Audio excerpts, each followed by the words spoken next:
now in SIE or System Integration and Architecture algorithm our performance task in pre-finals, which is for financial. So without any further ado, let's start. So the first thing that we're gonna do is to create a GL account or general ledger as a head of account. So we're gonna go on financial accounting. So allow me to navigate. Here you go. And so we're gonna go on master's data. We're gonna create for creating a GL account. Okay. So allow me to navigate. And there you go. The manage general ledger account or GL account master data. Oops, wait for a bit.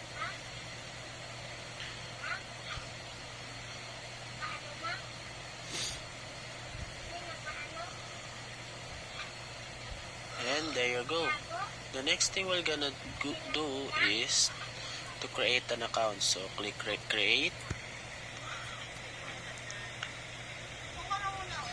And the next thing we're gonna do is to input all the necessary things that we need to fill up. So for the general ledger account field, enter 180 and the next number is my 3 learn number, then it ends on 5. There you go. And for the chart of account, we're gonna input there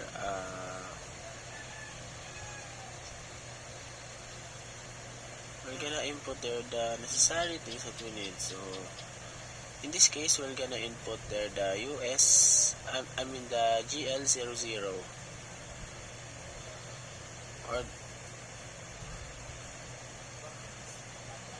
or the global bike group. There you go. Then for the GL account type, we're gonna input there balance sheet. Oops, having some error in my number, but we're gonna do that later on. So let's input in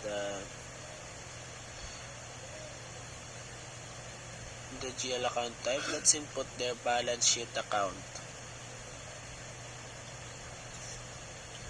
Okay, let's type. There you go. Enter.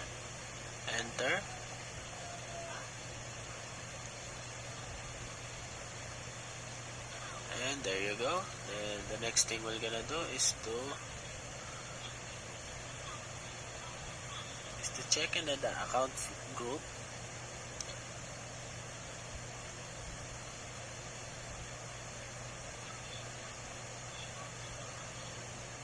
There you go.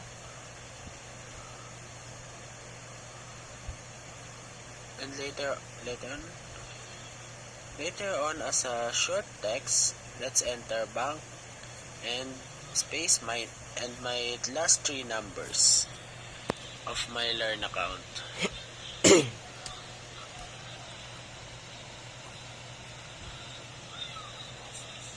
Allow me to navigate and type it. There you go.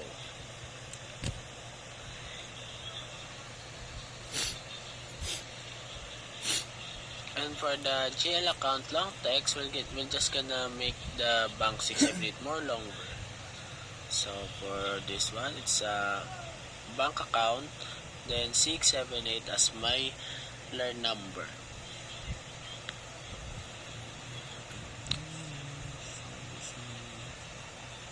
So for the hashtags, just replace it with your number, okay? And the next thing we're gonna do is to navigate to the company code.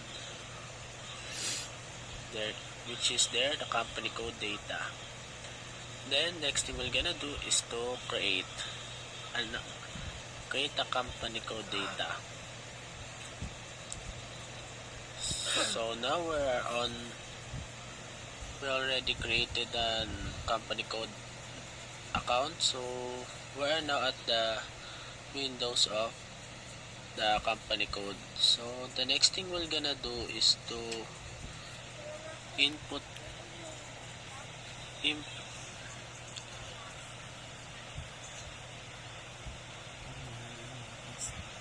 to choose US00 as our new company code.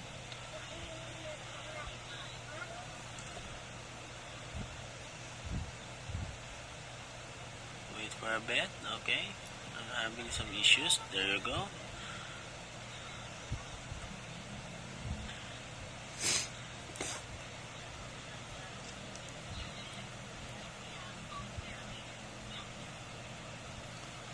So let's input US00, then it will automatically put the USD as the currency. Some errors, so we're gonna fix that later on.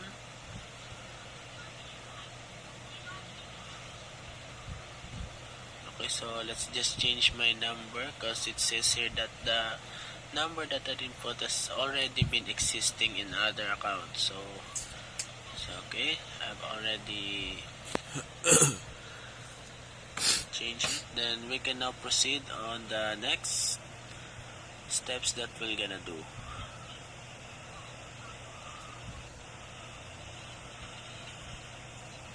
So we have already inputted the US00 for the new company code. So let's now input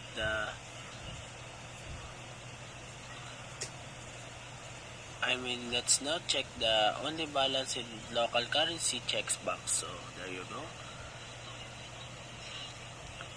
Then let's now go on the account management area.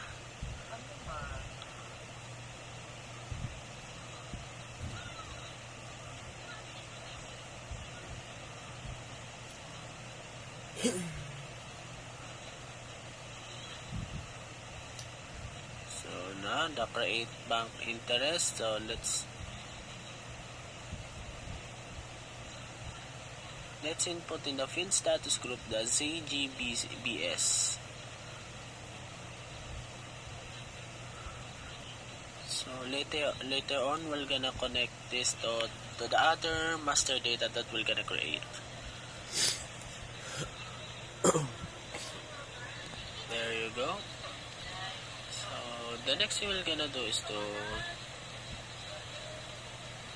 check the relevant to cash flow. This is for financial, to check our financial status. Okay, then the next thing we're gonna do is to click OK. Then next is to click save, and there you go. We're okay, some errors, so we're gonna fix that.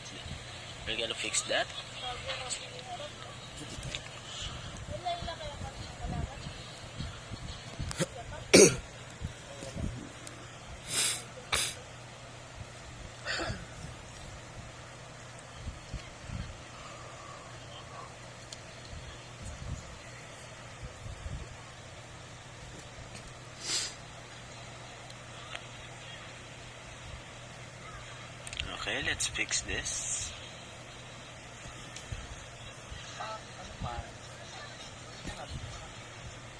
And there you go. We're successfully created general ledger account for our bank accounts number 678. So let's proceed on to task 2, which is creating a reconciliation account in general ledger as head of accounting. So let's proceed now. Go on again on the manage GL account masters data. See, there you go. Let's go on the app manage GL account masters data. So we're just gonna do the same thing as we do as the first one, but we're gonna change some actions. Some values on filling up. Okay. Okay, for the first thing, just like as the before, but the The only difference is we're gonna start now on 330 and we're still gonna end on 5. So for the chart of account, let's input once again GL00, the Global Bike Group.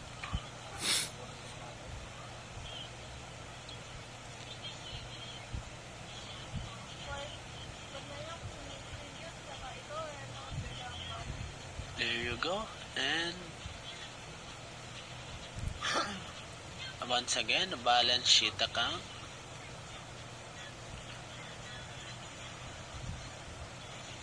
Presenter. Okay, there you go.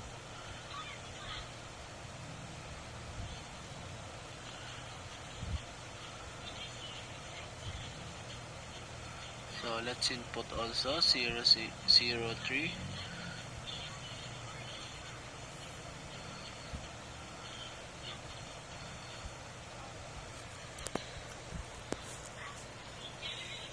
Okay, there you go.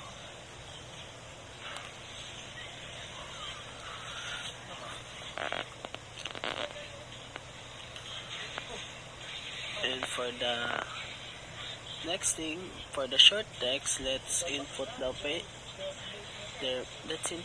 payables miss 678, which stands for payable miscellaneous 678.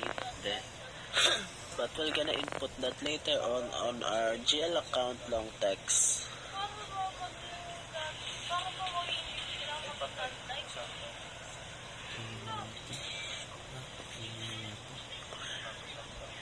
There you go. And payables miscellaneous 678.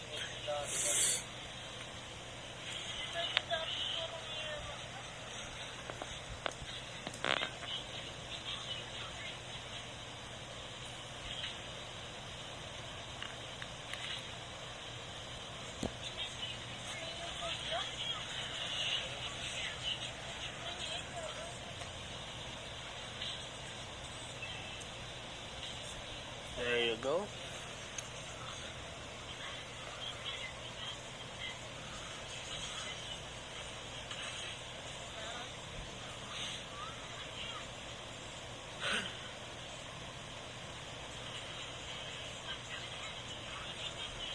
So the next thing we're gonna do is to go on the company code data. Then we're gonna create a company code data account for our reconciliation account. So first thing we're gonna do, as the same as the first thing that will be done, is in the new company code assignment. Let's input there. Oops, sorry. Did I get it right? Okay, wrong. I input the wrong number. So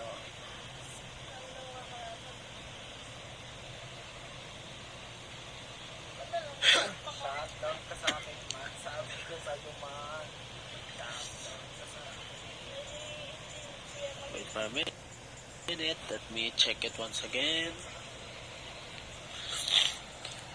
Okay, I really put the wrong number, so let's input there's US00. There you go. I've already fixed the error.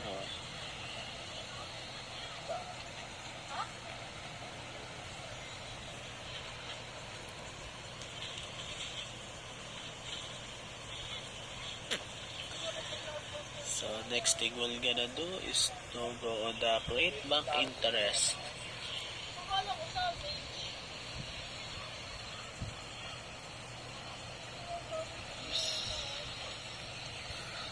Okay, now so let's go on the create and bank and the interest.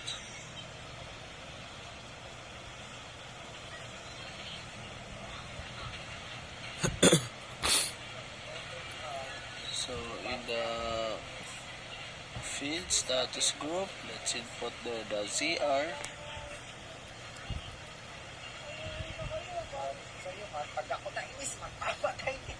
Okay, then I guess I input the number and I withdraw value and I already did so. And now, we have successfully created the account for our reconciliation account. So let's go for the task 3, which is now for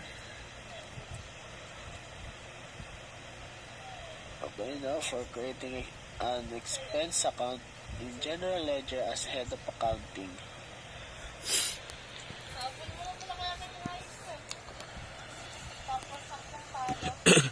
So let's go once again on the manage GL account master data.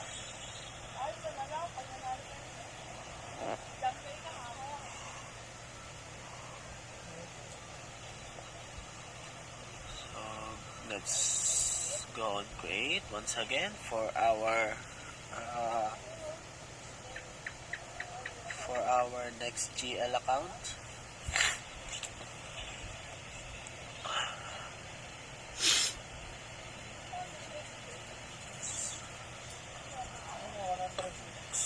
So the same thing as the first two, but the difference is the starting number is 631 and ends with 5. That's the only difference that we're gonna do on the other account. So for the chart of account, always GL00 or the global by company. So let's also input the primary cost or revenue in the GL account type and also 56 in account group.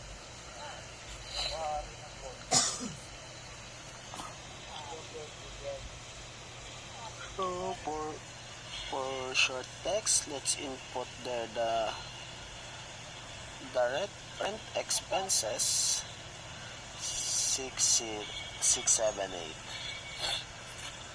Then apply also the same thing at the GL account long text.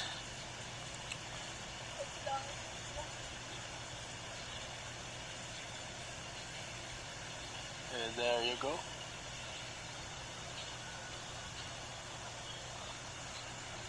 So the next thing we're gonna do is to go on the company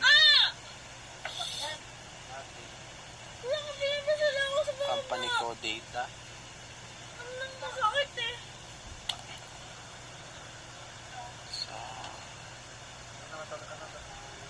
So next thing we're gonna do now is to create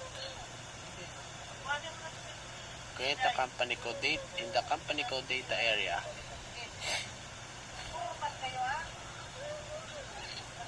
So in the new company code assignment, let's input the US00 as the same value that we inputted on the past two accounts that we did.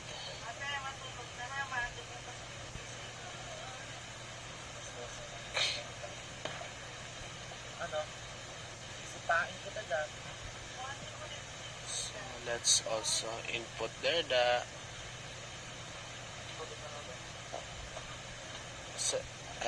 let's now check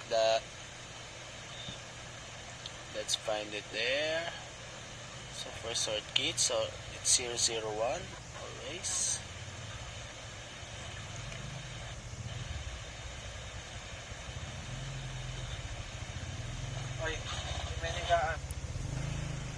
So for the field status group, let's input there the ZEXP.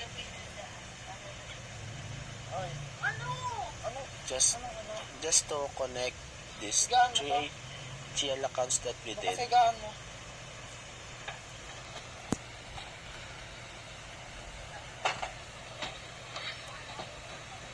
Then press OK to save all the things that we filled up.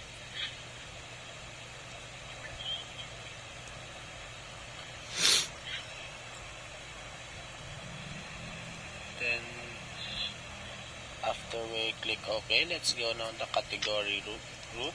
Then press 01. Then we can now save the account since we've already filled up all the necessary requirements that we need. And there you go, we have successfully created the account for our rent, for our expenses. I'm sorry. So for the task 4, we're gonna now create a new business partner. So let's go on the financial accounting and choose the accounts payable. So for that, allow me to navigate. So there you go, account payable.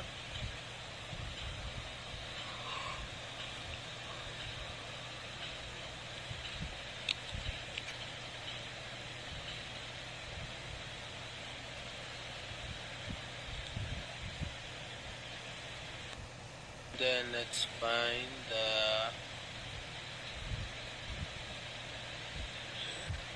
the manage business partner master's data. There you go.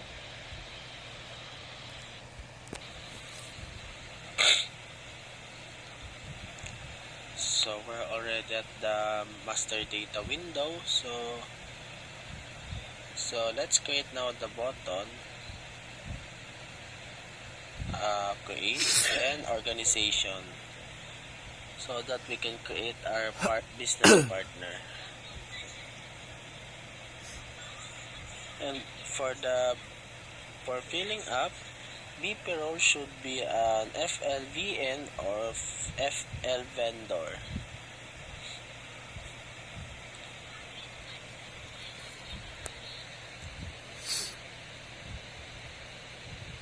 So let's find it. Let's navigate.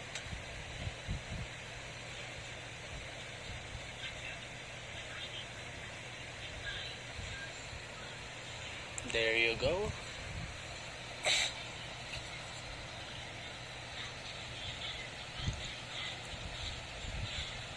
So for the create organization window, let's just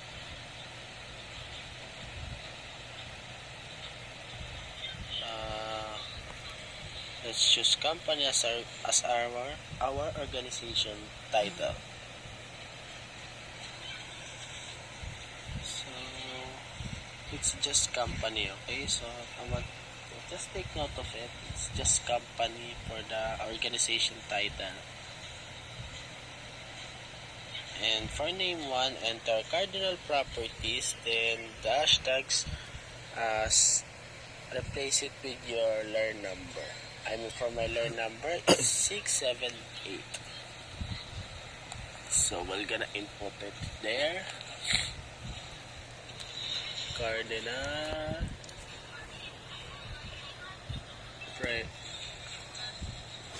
property and 678 as my learn number.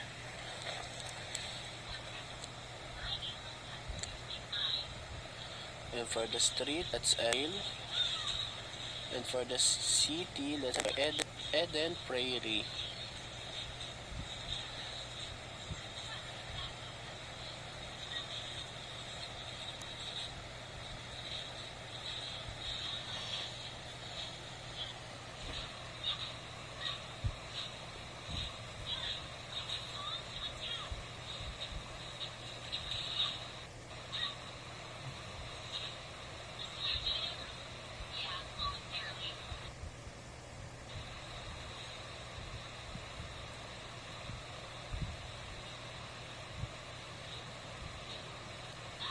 So for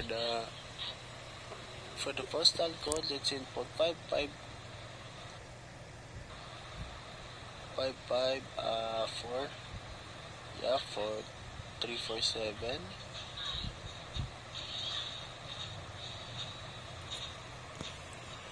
And for the field country, let's enter there.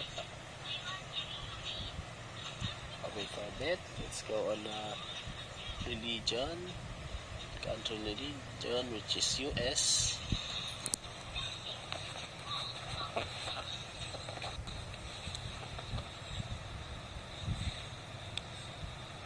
For the religion, let's input the MN, which is Minnesota. And for the language, it's always English, so EN, just to make it short.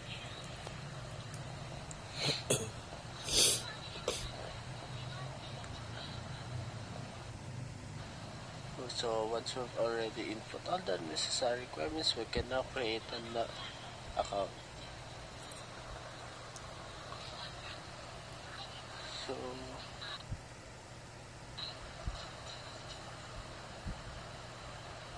before a bit, allow me to navigate and to fill up all the requirements that we really need for this one.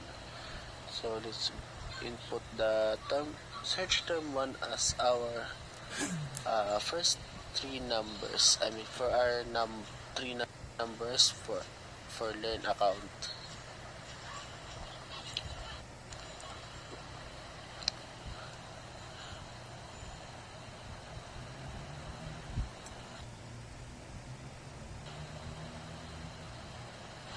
And to answer the questions for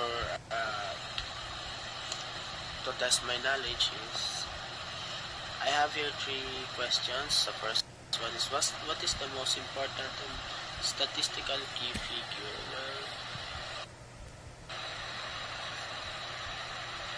Well, I think it's for financial, I guess, for gathering all data and getting all that informations, and for storing those, mostly on financials, like